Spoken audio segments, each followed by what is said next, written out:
Hello नमस्कार जय हिंद मेरे प्यारे विद्यार्थियों। आप सभी कक्षा 10वीं वाले के लिए हिंदी विषय के मोस्ट इम्पोर्टेंट क्वेश्चन इस वीडियो के माध्यम से आपको मैं बता रहा हूं, जो आपकी वार्षिक परीक्षा में आ सकते हैं। ऐसे प्रश्न आपको बता रहा हूं। 5 फरवरी का जो पेपर आपका है, इसमें आपको अच्छे से अंक मिलेंगे। आप अच्छे से तैयारी करते रहिएगा। देखिए, सही विकल्प का चयन कर लिखिए। प्रयोगवाद का प्रारंभ माना जाता है तो सन 1943 से। मैं आपको डायरेक्ट आंसर बताऊंगा तो आपको अच्छे से याद रख लेने हैं। कृष्ण की संगति में रहकर भी उनके प्रेम से अछूते रहे थे उद्धव। और ये उद्धव प्रसंग किसने लिखा है? आपको सूरदास बताना है। उद्धव प्रसंग सूरदास ने लिखा है। इसके बाद में नेक्स्ट प्रश्न आपका इंपॉर्टेंट क्वेश्चन है, विभाव अनुभाव व्यभिचारी संयोगाद्रस निष्पत्ति ही। ये परिभाषा है, किसकी है? तो ये परिभाषा भरत मुनि की है। किसकी परिभाषा है? भरत मुनि की। स्वयं प्रकाश जी ने किस पत्रिका का संपादन किया था? तो वसुधा का संपादन स्वयं प्रकाश जी ने किया था। ठीक, अच्छे से आप याद रखना। नेक्स्ट, जिन मूल शब्दों से मिलकर समास बना है उसे पहले पद को क्या कहते हैं? तो पहले पद को पूर्व पद कहा जाता है, दूसरे पद को उत्तर पद कहा जाता है। ठीक है, ऐसे याद रखना। पहला पद पूर्व पद, दूसरा पद उत्तर पद। माता का अंचल पाठ में अभिव्यक्ति हुई है। किसकी अभिव्यक्ति हुई है? तो बाल मनोभावों की अभिव्यक्ति हुई है। ठीक है, बाल मनोभावों की। रिक्त स्थान सही शब्द चयन कर लिखिए। में राम लक्ष्मण परशुराम संवाद रामचरितमानस से लिया गया है तो बाल कांड से लिया गया है।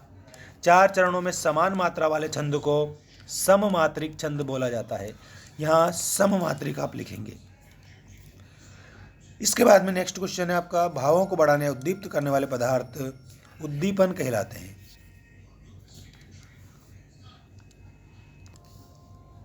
अब यहाँ अगला प्रश्न है, रामवृक्ष बेनीपुरी की रचनाएं पत्र पत्रिकाओं में छपने लगी थी 15 वर्ष की आयु में।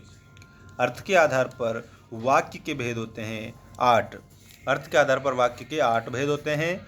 और गंतोक से जो यूमथांग है वो 149 किलोमीटर दूरी पर था।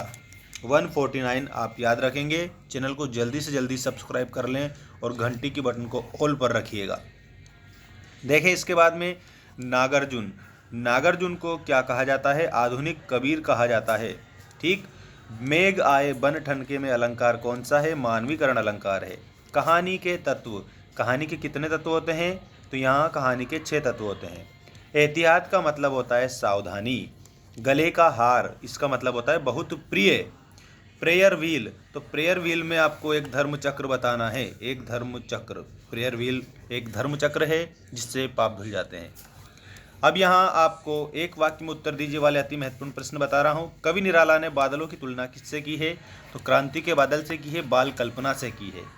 गणों की संख्या कितनी होती है? 8 होती है। मन्नू भंडारी के पिता रसोई घर को क्या कहते थे? तो भटियार खाना कहते थे। 2 वर्णों के मेल को क्या कहते हैं? संधि कहते हैं। मूर्खों में अल्पज्ञ के महत्व के लिए कौन सी लोकोक्ति है? तो अंधों में काना राजा। माता का अंचल कहानी के अनुसार माँ भोलानाथ के घाव पर क्या लगाती थी? पिसी हल्दी का लेप लगाती थी।